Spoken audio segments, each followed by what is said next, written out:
Okay, welcome back to On the Ball, the video podcast series from the Vanderbilt Sports and Society Initiative. I'm Andrew Maraniss, and today I am really excited to have two friends, old friends, joining the show um, in the wake of the passing of Fernando Valenzuela. Jesus Ortiz, who is the founder of Our Esquina, the leading Latino sports website in the country, and Erik Sherman, prolific baseball author and author of a book on Fernando, Daybreak at Chavez Ravine. Guys, thank you so much for taking the time to join the show. Well, pleasure to be here, Andrew. Thank you for the invitation. Absolutely. And Erik's joining from a hotel in Toronto before he catches a flight. Jesus, I assume it looks like maybe your house or your office in Texas. But I'll start with you, Jesus. I know that Fernando Valenzuela had a deeply personal meaning to you as a Mexican American yourself. Can you talk about how Fernando Mania captured the attention of you as a young kid in 1981? Yeah, absolutely. When I was growing up, I grew up in LA in Linwood, a short drive from Dodger Stadium, and Dodgers fan, Lakers fan, uh, Raiders fan, and Fernando was the first person I could identify with. I became a baseball writer because I fell in love with baseball. And I fell in love with baseball because of Fernando Valenzuela, because, my parents are Mexican immigrants. We could identify with Fernando. He looked like the stereotypical Mexican. He was learning English like my parents were learning English, and he won. And I've written this many times over the years. I really think that he is the first person to take Mexicans out of the shadows and show the United States that we literally are everywhere. New York, Cincinnati, Philadelphia, St. Louis, everywhere he went, suddenly people are watching all these Mexican flags, all these folks, beautiful brown people in the stadium like never before. And that happened in 1981. So I always identified with that. I became a baseball writer. I've traveled the world in part because Fernando Valenzuela gave me this gift. Yeah, wow, that's incredible. And for you, Erik, someone who's been writing about baseball for decades, when you flash back to 1981, and we'll get to why you wrote the book, but what do you remember about Fernando Mania and the way that this rookie pitcher sort of captured the attention of the not just Mexican American fans in Los Angeles, but really of the entire baseball world? Yeah, nobody saw him coming. He was kind of in the Dodgers witness protection program. They knew what they had. I think he threw 17 shutout innings in relief the previous September of 1980. And when I interviewed a number of the Dodger players from that team from 1980, they were begging Lasorda to pitch Fernando in that 163rd game of the season, which would have put them into the championship series. And so they knew what they had, but Fernando burst onto the scene with that eyes to the sky delivery.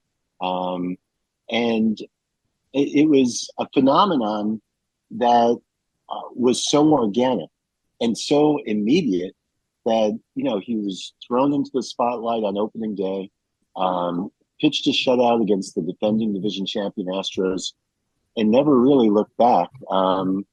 His next 8 starts were historic.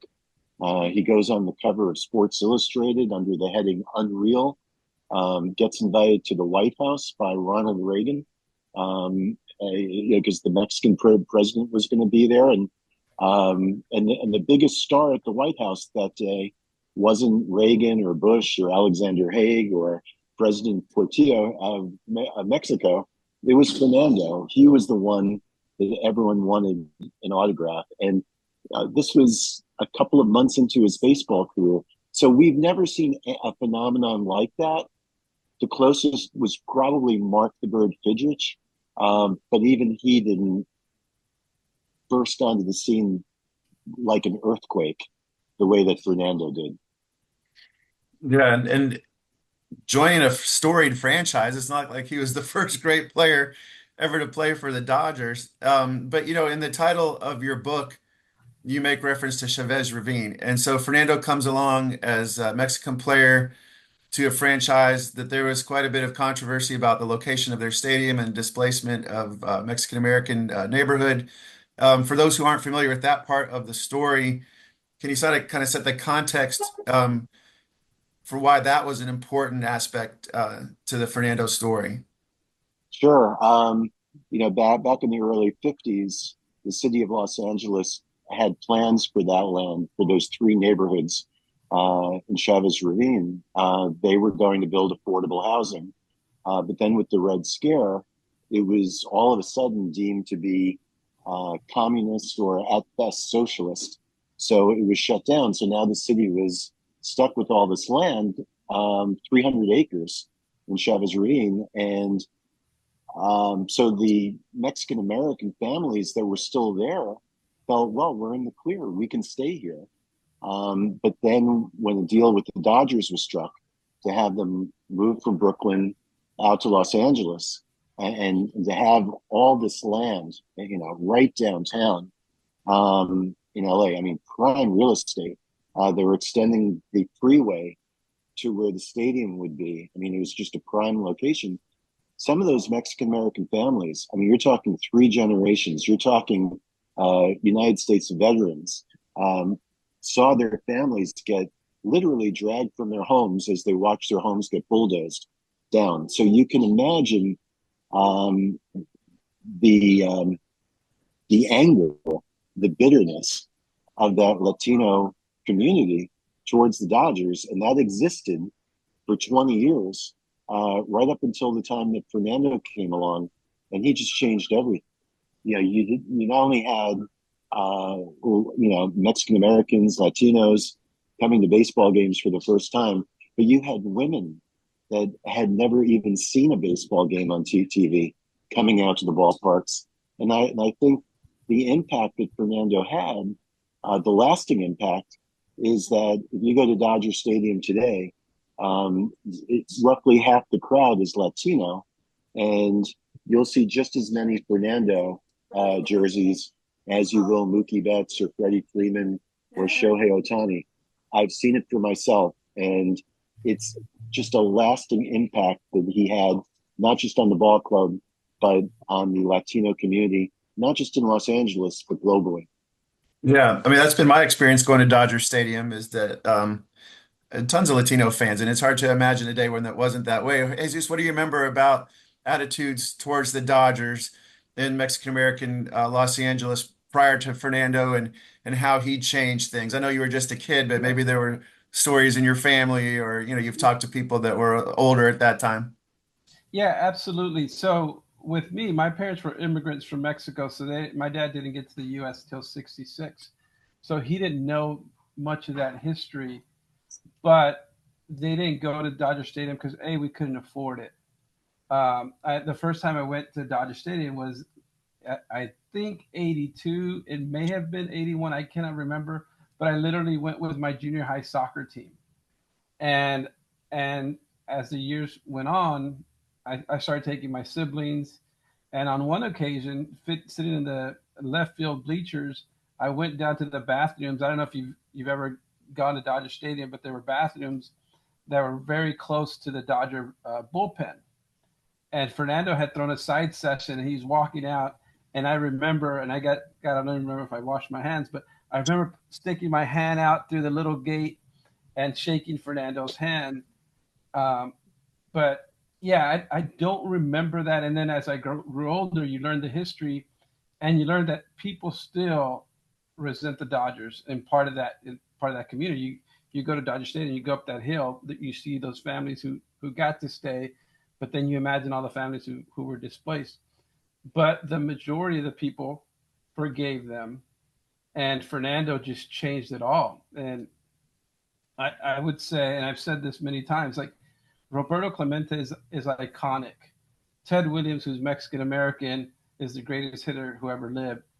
But Fernando, for Mexicans, was, and for Latinos in general, is more popular than Roberto Clemente by a lot.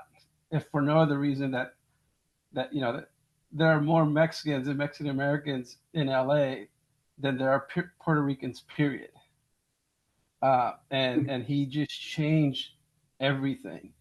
And you if you combine, like Friday, I guarantee you, if you combine the Mookie Betts jerseys, Shohei Ohtani jerseys, and even Jackie Robinson jerseys, they will not equal the number 34 Fernando jerseys you will see there Friday. And I've gone to Dodger Stadium pretty much since the early '80s, and I took my brothers to their first baseball games, and my youngest daughter and I have a daddy Dodger trip, because the Dodgers are my team, and Fernando was part of our family. There was a picture that I took 19 years ago with Fernando Valenzuela, Pepe Iñiguez, and Hall of Fame broadcaster Jaime Jarrin. And one day my daughter asked me about Fernando, and I told her about my childhood hero.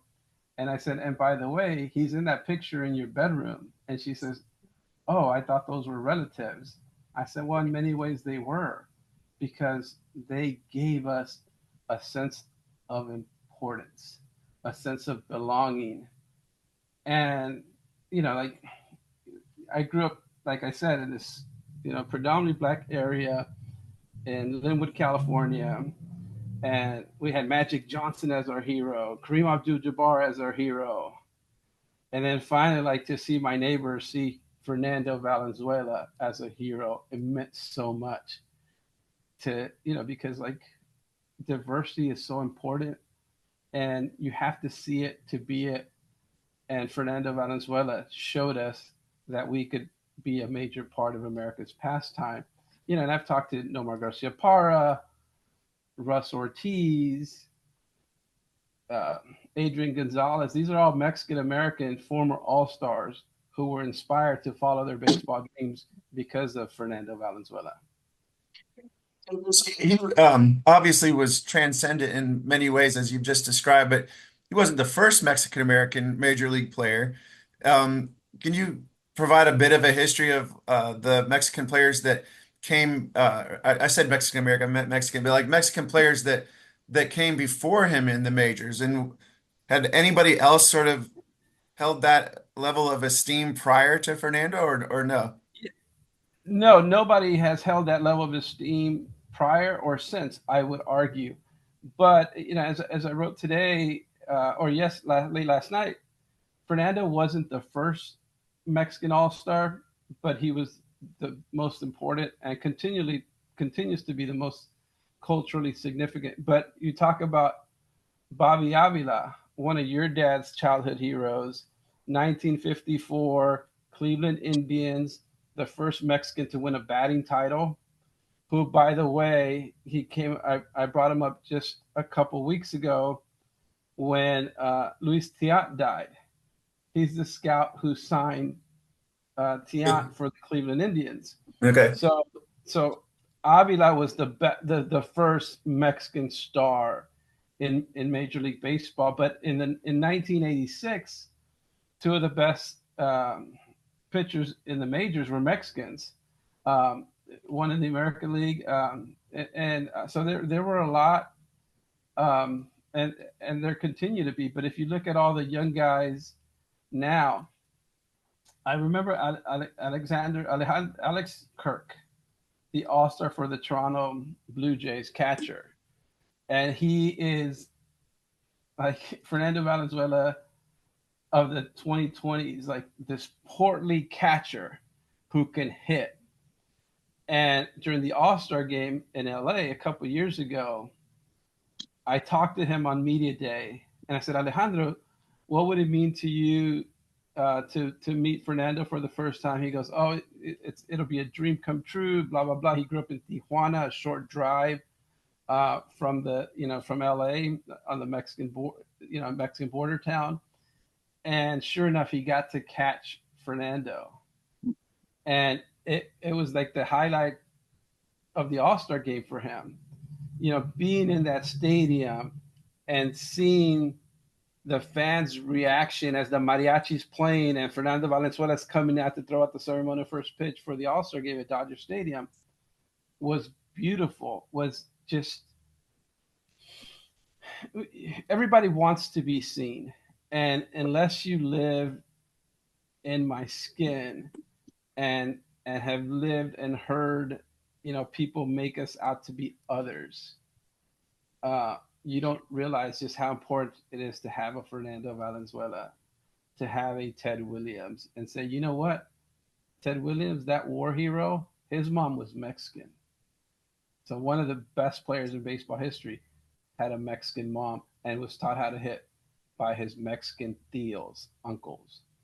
Fernando Valenzuela came and he literally, and I'll mention it again, like took us out of the shadows, because suddenly people are like, wait up, I thought the only Latinos in New York are Puerto Ricans and Dominicans, and here like a third of this crowd at Shea Stadium is waving Mexican flags. Cincinnati, St. Louis, and I talk to Jaime Jarrín often, and he changed so many lives. Jaime Jarrín, one of the greatest broadcasters in baseball history, is a Ford Frick Award winner. He mentioned yesterday, like his career was made by Fernando Valenzuela, and he was literally calling the games and translating for him. And I wrote a personal message on Facebook today, and I started crying because, like, I remember my oldest brother teaching me how to keep a scorebook in 1981, listening on that little transistor radio in our bedroom in Linwood, California. I remember my neighbors teasing us because we were so loud every time Fernando pitched in the playoffs. We cared, and he made us care. And I covered him in '96 when he went with the Padres to Monterrey, Mexico, the Primera Serie. I was working at the Long Beach Press Telegram, and I convinced my editors to send me to that game. And this was Fernando Valenzuela at the end of his career, packing the stadium, the Sultan Stadium, against the Mets. And it was the first time. It was a 2-game. I remember as a 2-game set. One of my friends remembers it as a 3-game series. I would have to go check. But the point is, he pitched one of those games. He started and threw out the ceremonial first pitch. That's how important he was. and he was beloved. He was beloved. And I'm on the special committee. I really do believe that my career is a direct result of Fernando helping me fall in love with baseball. Like I do not become the first Latino president of the Baseball Writers Association of America if Fernando doesn't open up my eyes when I was a 9-year-old, 10-year-old kid. and when you think of that, like he opened so many doors. And then I became his friend, and you should never meet your heroes, they say, right? Because they'll let you down. He never let me down, and I was so proud to have met him and to have befriended him. Amazing. And, as you mentioned that childhood, the power of that childhood meeting when you met him by the bullpen. Erik, I think about one of the other subjects that you've written about, Glenn Burke. You got his autograph when you were a kid. Amazing how powerful those moments can be. But Erik, I wanted to ask you, I know you talked to Fernando's teammates, scouts, opponents. What made him a great pitcher? Well, the screwball made him a great pitcher. That really set him apart. Once he learned that, he needed that third pitch. And once he established that into his repertoire, it was as good as Carl Hubbell's. In fact, that's pretty much a direct quote from Hubbell himself. The great pitcher from the 1930s. It's an extremely difficult pitch to master. And he did it. And it's been theorized that that's what led to his arm issues later, because the screwball is very, very taxing on your arm. And he consistently was leading the league in innings pitched. Even after the Dodgers clinched a playoff spot in that crazy 1981 season. They were the first half winners, and it really enabled them to utilize the last 2 months of the season to get ready for the playoffs. Fernando was still being sent out there every 3 days because he was such an incredible drawing card. So he was great for business, but I think what made him great was just how he was an everyman. Like, people could really relate to him.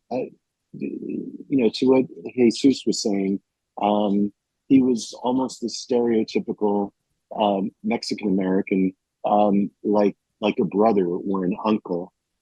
He was not a physical specimen, and I think what that did was it made Mexican Americans believe that, hey, if Fernando can be the very, very best at his craft, well, then I could be the best teacher in the area, or I could be a great doctor, or I could be the best lawyer, and on and on and on.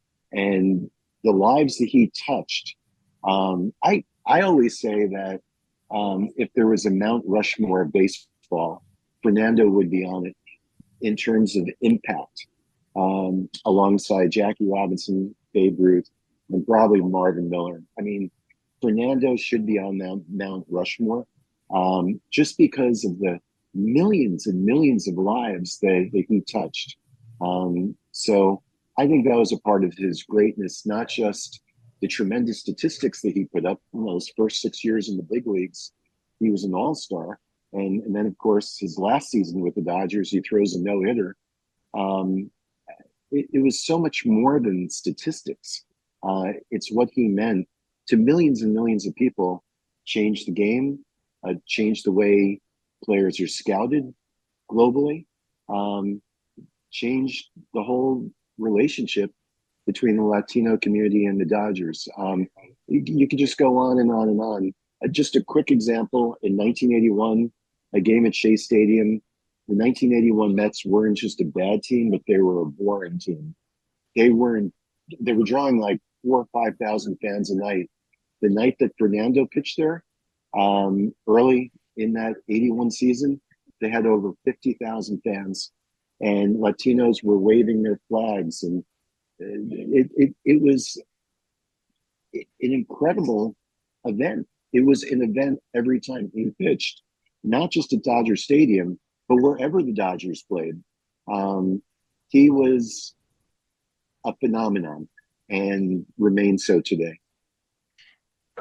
So I want to ask you about your ongoing relationship with Fernando and, up to present day. But before that, Erik, I wanted to ask you real quick, what did you learn about the way this young man from a small town in Mexico all of a sudden becomes a celebrity in Los Angeles, who is beloved by millions of people? Like, how did he handle that fame? Were there downsides to it? Did he love it? Like, what was life like for him back then in the early 80s?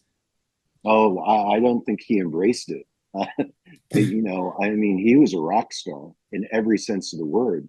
When he was staying at Mike Brito's home, the scout that signed him, I mean, he'd have to go through Brito's backyard to get away from all the screaming girls out in front of the house.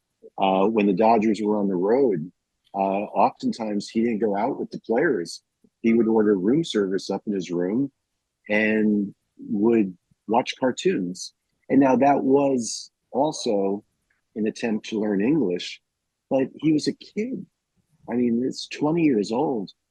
I mean, he grew up in a home, without proper plumbing, and he goes from that to staying at the Hyatt Regency.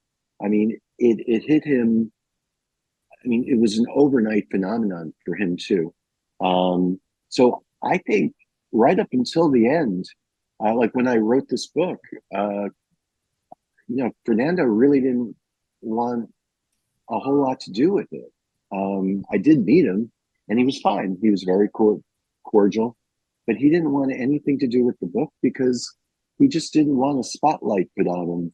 And but I am really, really glad the Dodgers honored him the way that they did last year. And at the end of my book, I was crusading for the Dodgers to break with tradition and retire his number. You know, he didn't make the Hall of Fame, and only Junior Gilliam was the only non-Hall of Famer to have his number retired with the Dodgers.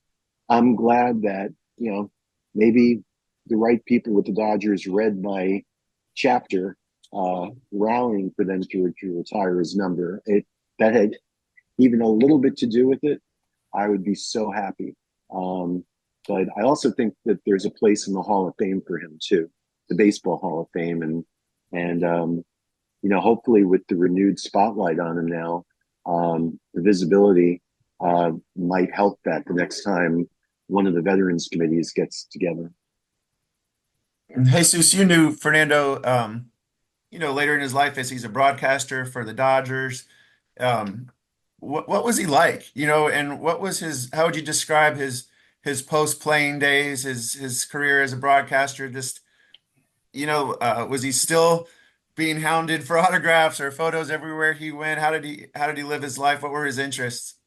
Yeah, absolutely. So he was a big family man. He was noble, very humble, reluctant star. He always treated his fans well, signed as many autographs as he could, as I know, with a signed Valenzuela jersey and baseball, and but he he was very nice, but he didn't seek it. He didn't go out clubbing. He just was a family guy, loved his time, loved his privacy, to the fact that like Jaime Jarrin had no idea what ailment Fernando had. Fernando kept it very quiet. He died pretty much the way he lived, on his own terms, by himself when he could, with the love of everybody around him. One thing that I think is very important to know about Fernando as well, and Dusty Baker told me this last year, and we just posted the interview, reposted it. He was very smart. People had no idea how smart he was, because he didn't pontificate. They tried to drag him into so many political conversations.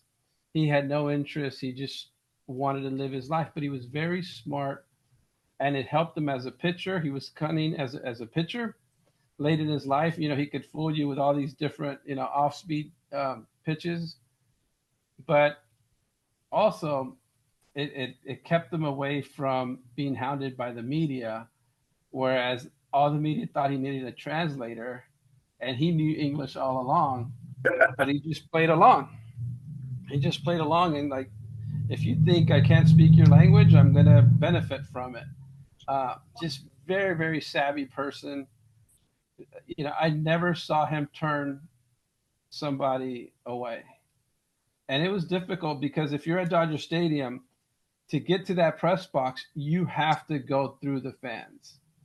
You have to go either through the elevator or through the escalator, and then you have to walk to that press box. So it's not like Minute Maid Park where you could come in and not have to see anybody if you didn't want to. He and he treated everybody nicely, and gave as many photos and autographs as he could, while just reluctantly just kind of like dealing with all this adulation, but just moving forward, get it out of the way, get in the press box where you're left alone. And but his intelligence, his athleticism was beyond, for a guy who looked the way he did. He was very athletic. Dusty Baker told me, and also, like, I need to see how tall he was, because I look at that picture that I took, and I'm only 5'8", and we took this picture 19 years ago, and he doesn't look much taller than I am. So this wasn't a big man. This was a crafty lefty who just was never afraid of the big moment. He wasn't afraid as a 19-year-old, to the point, like Erik pointed out, like, his teammates wanted him to start that game 163 against the Astros. and many people think that they could have gone to the playoffs if Tommy did that. But if you remember anything about him, is that he was noble, and he was very, very smart, uh, and people didn't give him that credit, because they portrayed him as this naive kid from a small village in Mexico, because that's the storyline, right? Like that's how like Mexicans are perceived, like, oh, naive immigrant, like, let us come and pick your fruit and stuff. Nobody says, hey, like, let these people in because their kids are going to be doctors, lawyers, and journalists. But he was very savvy with his business. He demanded $1 million before anybody got $1 million, and he made sure that he was paid his worth at a time when many ball players were not. Well, this has been a fascinating discussion. I wish we could talk more. I know that you both have busy days, in part because of of the death of Fernando, and Erik, you've got a flight to catch. So, for people who would like to learn more about his life, Erik, and would like to read your book, can you tell us again the title and how they can find the book? Sure. Daybreak at Chavez Ravine, Fernando Mania, and the remaking of the Los Angeles Dodgers. You can get it on Amazon or anywhere books are sold. And you can follow me on Twitter at by Erik Sherman. That's Erik with a K. And yeah, thanks so much for having me on. For having us on. Thank you. Oh, absolutely. And Jesus, people want to read your column about Fernando today, and discover your website, which has a lot more coverage of Latino sports figures. How can they find you in your site? Yeah, resquina.com, our corner. Esquina is the Spanish word for corner. So it's our corner of the sports world. We amplify Latino voices and stories in sports to an English preferred audience, and you can find me on at Ortiz Kicks, or the website, the at our Esquina. Thank you so much for I could talk about Fernando all day, every day. Yeah, well, this has been a lot of fun and educational for me. I was 11 years old in 1981, diehard Milwaukee Brewers fan. I wasn't really paying attention to the National League, but I knew about Fernando Mania for sure. And but just to hear about the influence he had on you, my friend Jesus, is new to me. To hear like exactly how much he meant to you is really powerful. And Erik, I know that you only choose subjects for books that, you know, reach a certain threshold of importance, and this is certainly an important story to tell. So again, thanks to both of you, and look forward to talking to you again soon. Thank Thank you. you. Have a great day, guys. All right, you too. Okay, you too.